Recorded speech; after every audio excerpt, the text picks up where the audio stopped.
Hey, what's up, everybody? Yellow Turtle here with my co-host Beef. Welcome to another episode of the LUKSOfam podcast, brought to you by KEEZ. The LUKSOfam podcast is meant to be a short and informational show where we provide some takes on the latest LUKSO news in the space. Today, we have a brand new setup, which we are very excited to be showing off, our new avatars. But before we get into all this, Beef, how you doing today? I am doing fantastic. Super excited to be using our new setup. Just super pumped overall. It's a big day today at 1 p.m. Eastern. Pink pill drops. So yeah, it's super exciting.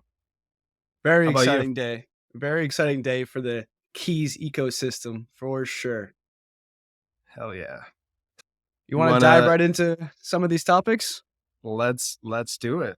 Let's do it. All right. So Hey, first one we have today is there's been some talk about availability to exchange licks, and people are looking for exchanges that may or may not be coming soon. Can you kind of give us a little bit of background on what the current exchanges are and what are some considerations for users in choosing an exchange? yeah, for sure. So right now you've got LYXE, which is the native token on Ethereum. Most of us were used to that, between Uniswap and the various other smaller exchanges, small to medium exchanges that listed it. Now, since we've migrated, the only exchange so far that's supporting LYX is KuCoin. And there's kind of confusion in the community as to why the price is different between the two.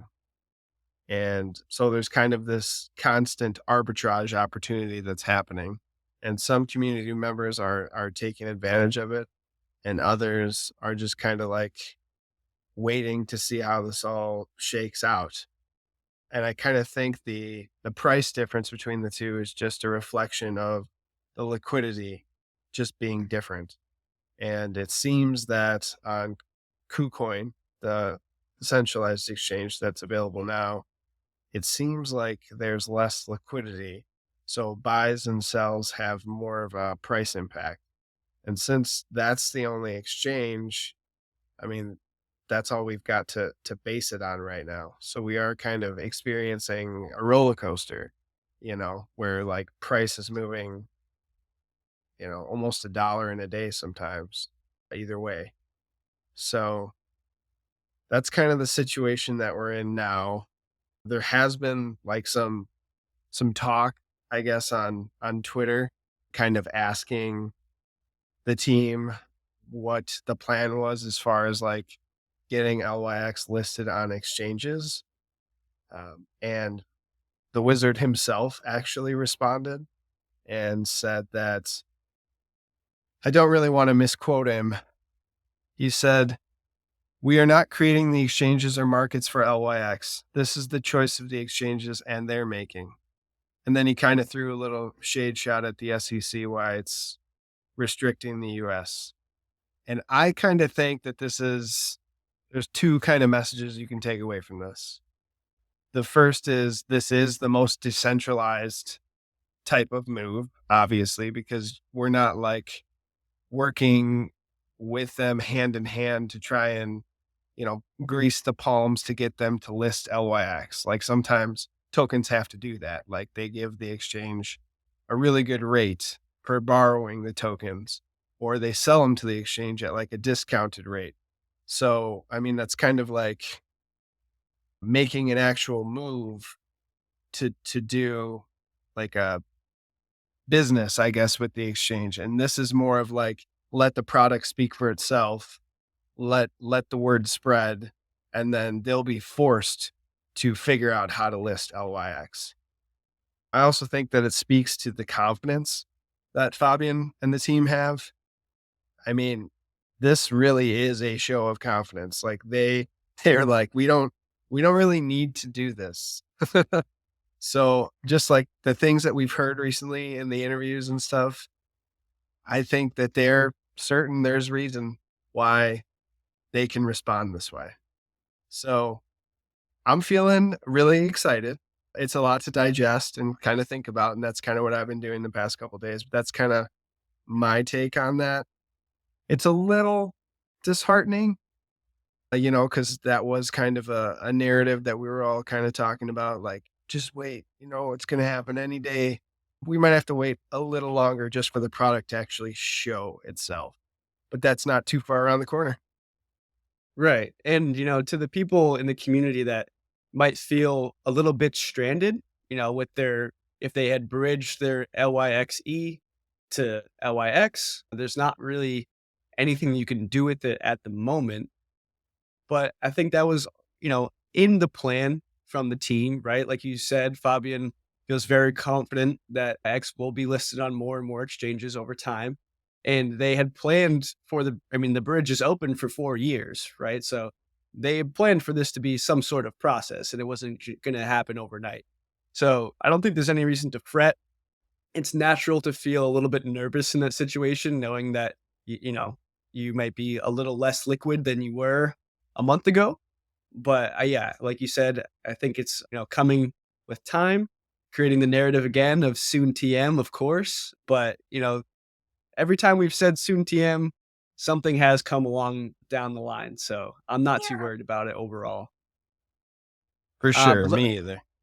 but let's hop in. Were you at Fabian's Twitter space or did you happen to listen to the recording? And can you give us kind of some of the key points that were made in this discussion? But yeah, for sure. I can kind of dive into that. It was sort of the usual talk, at least initially, where they kind of gave Fabian's background, kind of went through his steps, and then kind of some of the differences between the ERC20 and C725. They did kind of have a different type of conversation that was a little bit more exciting, I guess, that I personally thought was exciting, in that they kind of talked about what potentially is being built on LUKSO, and they kind of talked about Web3 Discord. So there were a couple names thrown around, one of which was like Common Ground, I think it was. So that sounds interesting because like token gated Discord, like that sounds pretty dope to me. It kind of made me remember a conversation that Fabian had earlier with Tom Seras, I think his name was, where Fabian talked about how Compound was building a Web3 Discord, and Compound's huge. So that's pretty cool too.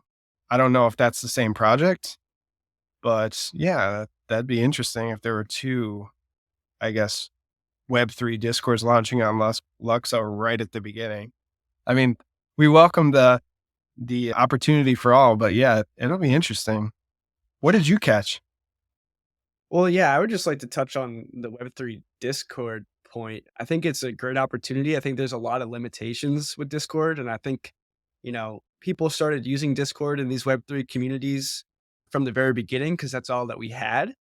And now that we've spent, 2 years of using Discord and, hitting these walls for token gating and, proper, segmenting of communities so that we can be functional and productive, people are kind of fed up, right? People are kind of, you know, not interacting on Discord as much, maybe just not using Discord at all, leaving Discord or just ignoring it. So I think there's a need for change. And I don't think we need to be complacent with what we have, especially if these platforms provide us the opportunity to, you know, have these productive groups. And I think it'll be really interesting. And I'm super excited to see what comes of this in the future. Yeah, I completely agree. I don't know if you saw me give the thumbs up there, but you, I you were did. hitting it home. Some of the other insights that Fabian kind of shared were pretty bullish. Someone had asked kind of at the end what Fabian thought as far as like where the project would be 3 to 5 years from now. And again, I don't want to misquote him, but I'm not going to look it up exactly. But something along the lines of 2 to 5. I don't remember what he said exactly for the time frame.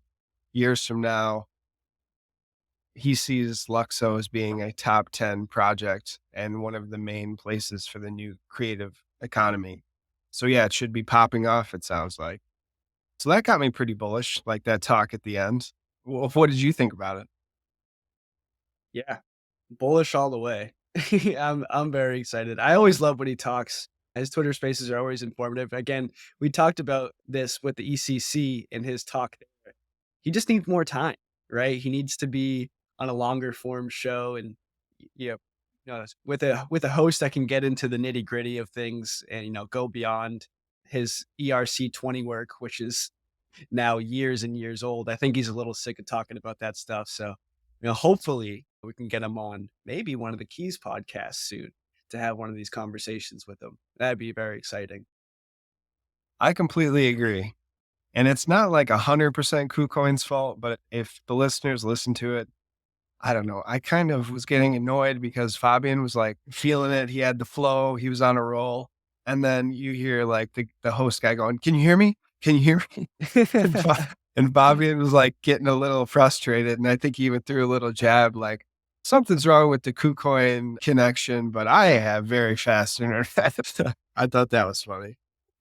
So, hey, did you check out that chat in the general chat, KEEZ Discord? This is the KEEZ Discord plug right here. We had a celebrity, Yamen, joined us, have kind of a chat. What did you think about it? What was he talking about? Yeah. So if you're not in the KEEZ Discord, I highly recommend you join. There's a lot of good conversation being had over there. A lot of good actors in the space, good community members willing to, talk and have discussions around LUKSO. And there's also a lot of team members in our Discord as well that are willing and able to answer a lot of questions. So past couple days, Yaman has been pretty active in our chat. And past couple days, he's been talking about some new LSP standards that they're working on that will allow for cross-chain compatibility. So the ability to have universal profiles on other chains that your main universal profile on the LUKSO blockchain can reference. So it's all under the same account still. So this is really interesting, right? Because we haven't been able to see cross-chain compatibility in the blockchain space really yet, right? Like you need a different wallet for each chain that you interact on, and they in no way talk to each other. So this is an amazing step forward for the cross-chain compatibility, and something that LUKSO has been pretty adamant on since the very beginning is that we'll need it'll be a multi-chain future. LUKSO is not meant to be an Ethereum killer. That narrative always goes bad in this space, right? Like we need to have these different chains for different use cases for people that want to, use different DApps and wherever they feel most comfortable, right? But still have the ability to take advantage of the standards that they've created over at LUKSO. So that has been really cool. He was also talking yesterday about the storage of different assets from different chains on your universal profile and storing things like your NFTs and maybe your ERC 20s in vaults. So it doesn't have to be limited to LSP 7 or LSP 8. One thing that they have really hammered home is that they don't want people to launch those old standards on the new blockchain. They would like to use the new and improved LSP 7, LSP 8 token standards moving forward. But that doesn't mean that you have to forget about the standards of the past. We can still use them, still store them, still interact with them, all again from your one universal profile. And that is very bullish for me, right? Because as of right now, I don't interact with the blockchain more than I have to, I would say. And I still have like 5 or 6 wallets and I still don't feel comfortable. And I have cold storage and I have a social recovery wallet and I still don't feel comfortable, right? Because it's so spread out.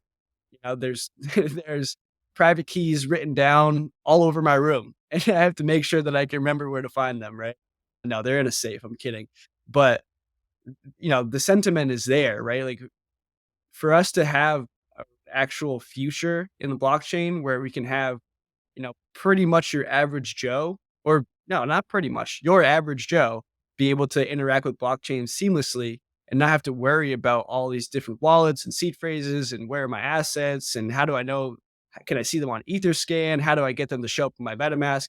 All of these things are being considered and have been considered by the LUKSO team since the very beginning. And they're working extremely hard to make this a reality where your universal profile is like it says in the name, it is universal, right? You can take it anywhere, store anything you want, interact with multi-chains, interact with different assets. And that is huge. So these are all conversations that we've been having in the Keys Discord. There's multiple team members, like I said, Yamen, Boost, Felix, Hugo, Marjorie's in there, but I don't think she lurks in the Keys Discord too much, but she's still in there. So yeah, no, it's a great space to just, ask questions, hope get some answers. Even if the team doesn't answer right away, our team at Keys is working tirelessly to either reach out to somebody who knows or answer the question ourselves. So it's just a great space to be in right now. Yeah, damn, you like wrap that up pretty in a nice bow. Like completely. Great job summarizing all of that. You killed it. So, dude, let's hop into some Keys updates. We had our first quarterly call the other day, July 31st. You can find the recording on our YouTube. Do you want to share like kind of what your initial thoughts were? It was the first one we've ever done. And you were sitting in the crowd listening to it. Like, how do you think that it went? Honestly, I think it went really well. We had a nice turnout. More people kept filtering in over time. It was at 1. So depending on where you were at, that might not have been a convenient time, but there's always the recording. So check out the YouTube. But definitely it was a great job put on by our speakers. I want to shout out Sage and Annie and you. You guys really were clear in your communication, kind of gave like a complete picture of what was happening at Keys and kind of how we roll and what positions are open. The vibe, I guess you could even get from that too. So yeah, it was kind of nice that you guys broke down the different departments. And like I said just a second ago, there are opportunities if people are interested in becoming in more of an active role in the community. Vibe with us at Keys. What did you think about it? Yeah, I loved it. Yeah, like first one, it was just a half-hour call, kind of ran through what we've been up to at Keys, our mission statement, why we're doing what we're doing, trying to create network effect on LUKSO, what network effect actually means, kind of our steps towards the decentralization process and becoming a decentralized community. And then also, dove deep into the departments themselves. So we have 4 departments at the moment, which are marketing, business development, operations, and DAO Hub. And there's potential contribution roles open for any of those departments. So if you're interested in, you know, getting more involved in the Keys community, definitely check out our Notion page. I'll clip in a little video of where to go. You can find it on the Keys homepage. There's role openings. And then if you go into the individual departments as well, you can find the roles there. So, if you're interested in helping out at Keys or just interested in learning more, again, feel free to join our Discord. Hit us up. We're around pretty much all day unless we're sleeping, but our community is decently spread out. So there's usually somebody in the Discord at all times, which is really, really nice. But yeah, overall, the quarterly call went really, really well. Hell yeah. Couldn't agree more. Super excited. And I think the community and the people who watched it were excited too. So kind of hopping into our next and big thing for today, Pink Pill Productions, Triple P updates. Triple P. So yeah, we've seen a lot of developments coming out of Pink Pill Productions. What's coming out today? What's coming out soon? Well, so this will be the day after, but the first episode of the Pink Pill podcast will be coming out under the Pink Pill Productions YouTube channel, which was formerly the Keys YouTube channel and got a nice little rebrand over this past week or so. So the Pink Pill podcast will be hosted by the famous duo, Ethelorian and Alts Anonymous. And these guys have been working tirelessly for about 2 or 3 months once this idea finally came to fruition to create this amazing VR set and start hosting and performing skits in VR, something that we really have never seen before. I think maybe I've seen one sort of VR show on YouTube, but nowhere near the production quality and effort that these guys are putting in. And it's all Luxo centric, right? And, it's just some updates for the good of the community. It's these guys living out their dreams of, being podcast producers in VR and pink pilling the greater masses. And I think that this is just like Ethan Lorian has said, another avenue for people to get pink pills. And I think it'll really start to grow the community. I couldn't be more excited for what's to come. And I really hope that people enjoy the premiere that is happening.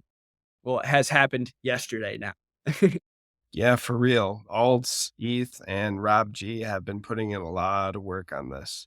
And I'm really proud of what they're doing, and I think it's great. So I'm super excited. These guys are innovators, and they're killing it. Seriously. So yeah, super excited to see the feedback from the community. Skits hilarious. I'm just laughing thinking about them. So yeah, I'm really excited for that launch party later today. Me too. Yeah, and I want to circle back and really give a big shout out to Rob G too. I know I only said ETH and Alts Anonymous because they're the two hosts, but Rob G is the guy behind the scenes that is making all this work and is putting up with those two's BS. So I appreciate him a lot for doing that. Hell yeah. Hell yeah. All three of those dudes are really killing it. Absolutely. So, And with the Pink Pill Productions updates comes the new and improved LUKSOfam version of our podcast too, where we have our VR avatars, as you guys can see. So, the whole Pink Pill Productions got a huge upgrade. We're really excited to see what the future has in store for us. And if you're a community member that's looking to, dive into this and maybe also do some sort of podcast or a VR podcast or VR show, hit us up. Let's just try to work something out. The more the merrier. And let's, really try to get this off the ground. hell yeah, for sure. All right. Well, that pretty much wraps up what we had to talk about this week. Beef, you want to sign us off? As always, remember, none of this is financial advice. It's just a couple of clones right now talking about what we love. Peace out, fam.